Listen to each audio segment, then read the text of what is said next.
Hello, good evening. Hello po. Ayan.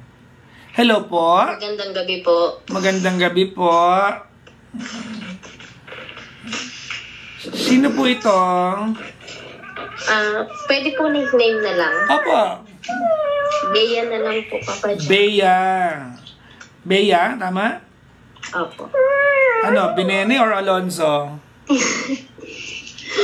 Alonso na lang Oh, po. wow, ganda, ganda.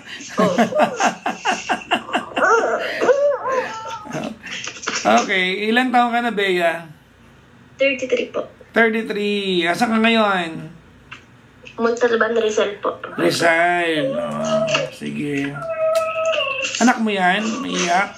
Opo. May sakit po kasi. Gusto mo bang bukas na lang ng gabi to? Baka kailangan mag-alaga ka. Okay lang naman po. Mag-isa ka lang dyan, kaya lang dalawa ng anak mo pala. Sorry. 3 po. Sino yung pangatlo? Ikaw, yung baby, sino pa? Hello? Hello? Hello? Nako.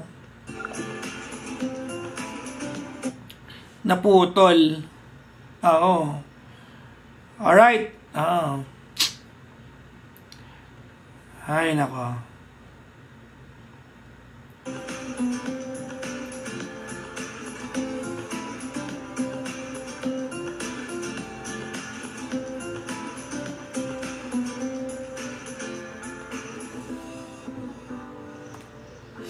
Maligayang bati po sa lahat ng mga nakasubaybay tonight.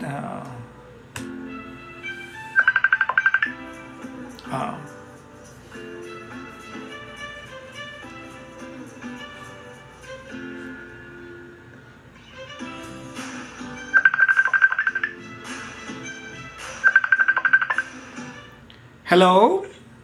Hello, Papa Jack. Sorry. Ano nangyari? Napindot ko po. Napindot mo. Kala ko ayaw mo kaming kausap. Sabi ko, loko to ah. Sorry po, Papa Jack. Pag ganun ako, loko to ah. Kala ko ba gusto kaming kausap?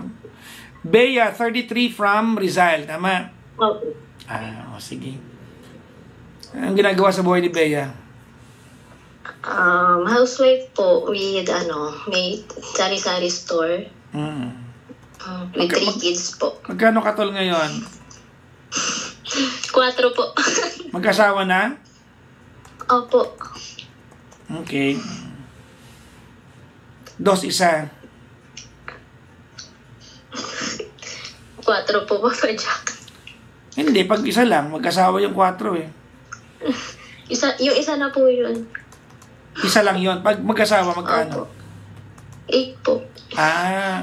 May bumibili ba ng isang katol lang? Opo. Pag nabali mo, sino may sagot? Yung bumibili o ikaw? Ako po.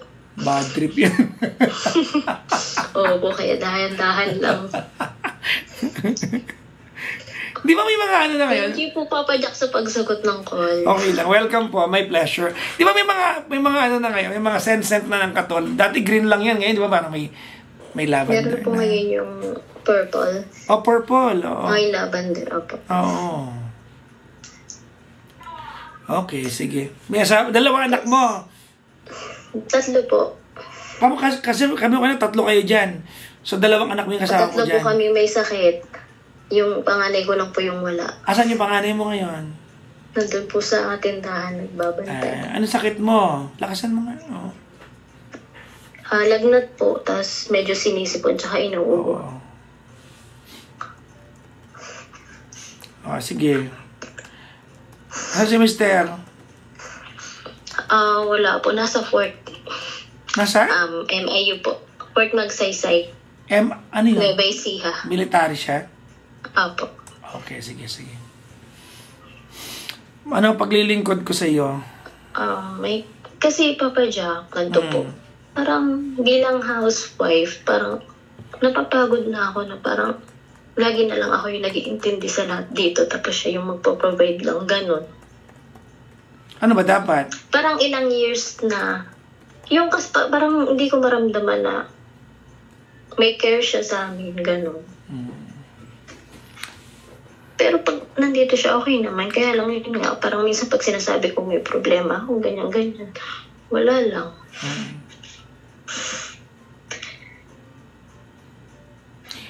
Okay. Parang lahat ng pressure na sa akin. So siya, ikaw ang reyna ng bahay, siya ang siya ang provider. Pero parang nakukulangan ka, Opo. parang dapat tulungan ka pa niya, parang ganun, tama? Opo. Parang dapat lawakan niya pa yung pag-iintindi niya. Yung maramdaman ko na may nasasandalan ako pagka nahihirapan ako. Anong kahulugan Hindi lang nun? naman yun financially. Ipaliwanag mo sa akin yung kakasabi mo lang. Anong kahulugan nun? Yung alin po? Yung sinabi mo na pag kailangan may masasandalan ako. O yung, alimbawa po kapag may problema ako sa mga bata, ganon. Sinasabi mo sa kanya, parang ganun ba? Opo. Tapos, wala lang. Kasi, tapos, ang naano ko sa kanya kasi Papa Jack, yung lagi kami short sa budget. Tapos parang gusto ko makipagtulungan siya kasi ang gawa kasi nila ay lang. Parang nakukulangan ako sa pangarap niya. Parang ganun lang. okay. Ang daming issue. Okay, ganito kasi very tricky ito kasi pwedeng hindi kayo nanggagaling sa iisang pinanggagalingan. And your problem, yung nakikita mong problema, baka para sa kanya hindi problema ito. Baka para sa kanya bahagi lang ito ng normal na pamumuhay niyo kasi hindi naman kayo mayaman. Opo. Oo, ganun. Halimbawa, ako yung mister mo. At sinabi mo sa akin yan yung concern mo. Ang magiging tanong ko sa'yo, okay, sige, Bea, specifically, anong gusto mong gawin ko?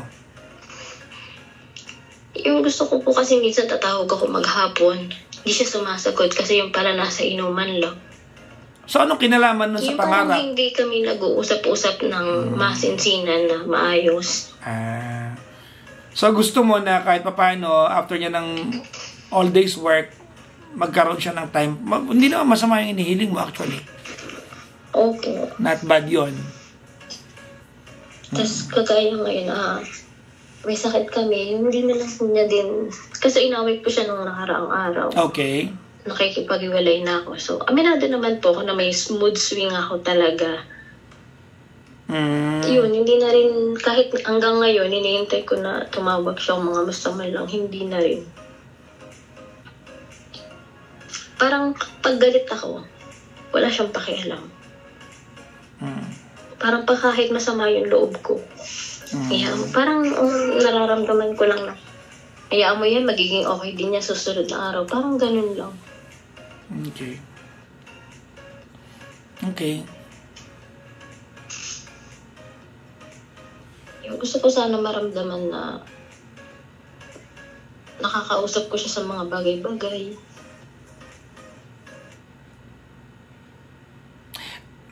Can I be honest with you? Yes po. Okay. To be honest with you, Bea, ang hirap solusyonan ng problema mo kasi very vague yung hinihiling mo. Ganun pa. Very vague, no? Ganito yan, may sakit ka ba? Hindi ko alam kung ma-appreciate mo ako ngayong gabi, baka mabadrip ka lang din sa akin. Hindi, okay naman po. Kasi, po ako pagaling na po. Okay. Kasi, ayoko na dumating tayo sa punto ng usapan that we are going to paint your husband as a bad husband kung hindi lang ka nagtutugma. Nakuha mo yung point ko? Opo. Okay. Kasi sabi mo kanina, parang nakukulaan ka sa pangarap, no? Opo. Kasi kung yun lang yung sagad na kaya niyang gawin sa estado ng meron siya, hindi, di ba? At nakukulangan ka, insulting yun sa kanya. Kasi yun lang yung kakayanan niya eh. Yun lang yung kakayanan niya eh. Pag pinaramdam mo sa kanya nakukulangan ka sa kakayanan na meron siya, insulting yon. At feeling ko naman, wala namang masama sa inihingi mo din. Kasi ang gusto mo lang naman ay Attention. Kaya lang kasi, ang problema dito, inequate mo kasi yung attention sa pangarap sa buhay. Magkalayo yung dalawang yun eh.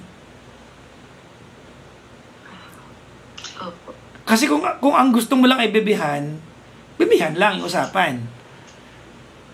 Kapag ang gusto mo ay bibihan, tapos ginawa mo nakukulangan ako sa, parang kulang ka sa pangarap, insulto na kasi yun eh.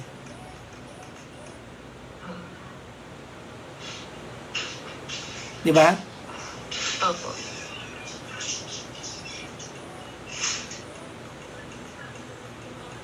Hindi ko naman po totally sinasabi na na nakukulangan ako sa pangarap. Kakasabi mo lang sa akin. Hindi sorry po. Mali po yung pagkakaano ko. Sa akin lang kasi yung umiwas din siya sa bisyo, sa alak, sugal, sigarilyo, yung gano'n. Kaya, parang ang gando na lang ba yung buhay namin na kasi pwede magtanong, pwede wala silang ginagawa. Magiinom lang sila, di kaya online gambling, gano'n. Okay. Sa part na yan, hindi kita masagot. Pero may tanong ako sa iyo, ma'am, no? Ako. Militar siya, di ba? Ako. Okay. Ako, kahit paano, naiintindihan ko ng buhay ng militar. Naiintindihan ko siya. We can all understand, no? Okay. May question ako sa iyo, ma'am. Kasi nagiinom siya. Halimbawa ba, na naandun siya at wala siyang ginagawa at nag-inom sila, pero tinawagan ka niya bago mag-inom, okay lang ba sa'yo? Opo. Basta hindi ko yung araw-araw na yung gano'n. Minsan magsabi lang din siya. Kasi wait lang. Let's put it into context. Halimbawa, iinom siya, pero bago siya nag-inom, nilambing ka muna niya over the phone, okay ba sa'yo yun? Hindi naman po totally lambing para magpapaalam lang. Okay. Kasi okay. You have to understand, kampo ito, tama? Okay lang po. Kampo ito, tama? Opo. Okay. Opo. Wala silang ginagawa sa buhay. Nakapunta ka na ba ng kampo? Opo, palagi po. Ano pwedeng gawin pag wala kang ginagawa? Yun lang po, nagiinom lang sila. Hindi. Happy lang. Halimbawa, ako yung lalaki, ako yung mister mo nga. Sabi mo sa akin, oy, Bea, ayaw pala nagiinom ako. Pag wala kaming ginagawa. Kasi ako magtatanong, anong pwede kong gawin pag wala kaming ginagawa? Bigyan mo ako activity.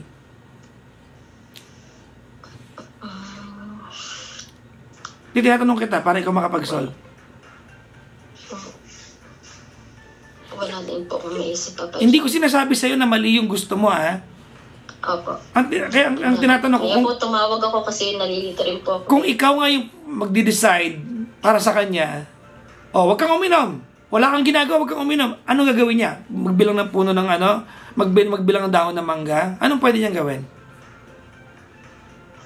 Wala po. Kasi usually wala naman. Pagka wala po talaga sila ng ginagawa, ganun talaga yung ginagawa nila. Hindi, halimbawa nga, ayaw mo nga nagiinom. Sabi mo kasi kanina, wag lang araw-araw.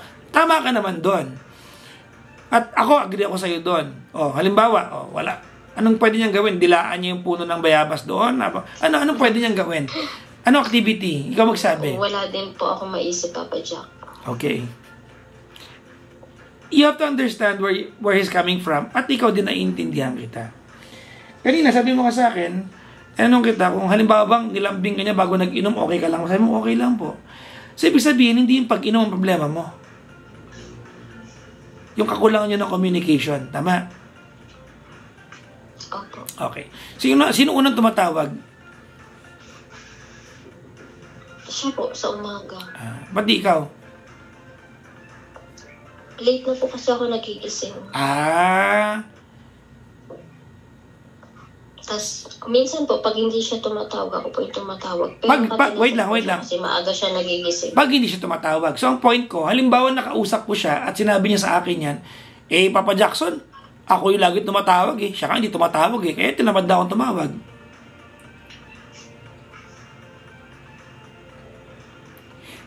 Kasi ganito yun, naintindihan ko, 3 anak mo, may sari-sari store ka, mahirap yung pinagdadaanan mo. Busy ka, tama, no? Opo, kasi minsan parang nakakapagod na. Yan, very exhausting, Yung araw-araw na gano'n, tapos wala akong Very exhausting, tama, no? Opo. But, ito yung but ko. But, you want something from him in fact, yung hinihingi mo sa kanya, pwedeng ikaw mag-umpisa para matutunan yung gawin sa bawat isa yung hinihingi mo. You have the right or you have the ability to make it happen. Tama? Opo. Ba't di ikaw? Ba't di mo umpisahan? Sige po, Papa Jack. Gusto mo mag-usap kayo kada umaga? Tawagan mo. Pag di niya nasagot, at least alam niya na nag-effort ka. Hindi yung nag-aantay ka lang. Tapos pag di mo nakuha yung gusto mo, nagreklamo ka. Opo. Baka mali ako, sabihan mo ako ha. Hindi po. Actually, parang napag-isip-isip ko nga po na ako pala yung Ikaw pala yung... yung masyadong demanding. Hindi naman. Wala ko sinabing ganyan ha. Hindi ka demanding. Opo. Ang sinasabi ko lang, may kapangyarihan ka, you have the right, you have the power to make it happen. Kaya lang kasi, medyo pabebe ka, kaya gusto mo, bebehin ka niya. Tama, mali? Tama po. Ayun yun. Pabebe ka kasi, no?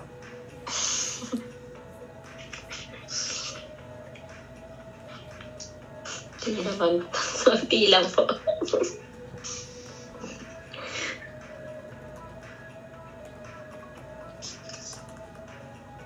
Hello? Hello? Yun lang po, Papa Jack. Kasi parang nalilito ako ngayon. Okay, ayokong ma-miss Kasi nakakaramdam ako ng pagod. Tapos minsan siya, pag kailangan ko siya ng wala. Minsan kasi wala. Minsan may time kasi na pagkadatatawag ako. Minsan hindi niya nahawak yung cellphone niya kasi lasing na siya. Yung ganun. Okay, ganito ayoko na ma-misinterpret mo ako, ha? Okay? What I'm saying is, yung problema mo, kung ang problema mo, Bea, ay tungkol sa bebehan, i-confine mo lang doon yung problema. Huwag mo siyang haluan ng parang wala siyang pangarap, parang eto na lang ba kami. Yung mga ganong bagay, Bea, mapag-uusapan niya ng kalmado kayo. Pero hindi mo yan pwedeng pag-usapan na magkaaway kayo. Kasi magiging mali ka pag ininsulto mo siya. Opo, Papa Jack. You cannot make a man feel inadequate. Tanda, may sabihin ako sa'yo, ha? Gusto ko maalala mo to, ha? Ready ka? Opo. Okay. Ang mga lalaki, sinusukat namin yung pagmamahal nyo sa amin sa respetong nararamdaman namin mula sa inyo. So, pag nararamdaman niya, disrespectful ka sa kanya, wala mo siya, di ba, kakausap? Okay, that's number 1. Yan. Hindi ko sinasabi mali ka, ha? Number 2, ito yung dapat maalala mo. Number 2, yung mga bagay na inaasahan mo sa kanya, ikaw din yung may kapangyarihan gawin para sa relasyon ninyo. So, kaya mo yan.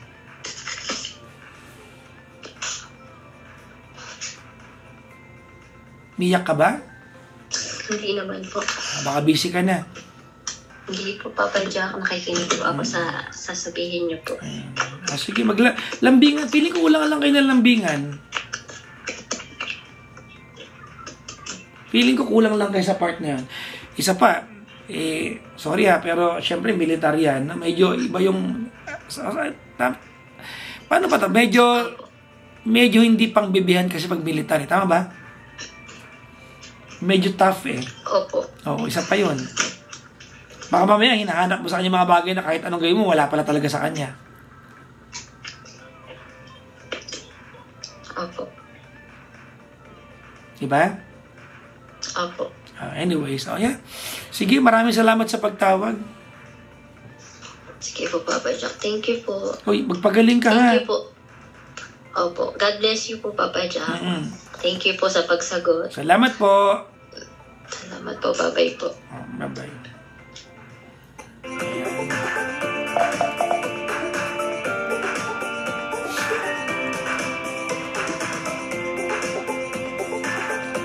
Ay nako, magandang gabi po sa inyo lahat. Kamusta kayo? Maligayang bati po sa inyo lahat. Ay nako. Hi, how are you doing, people? Ma'am, ay, happy viewing kay Papang Ronald Villaluna. Teka lang, may tinatype lang ako dito.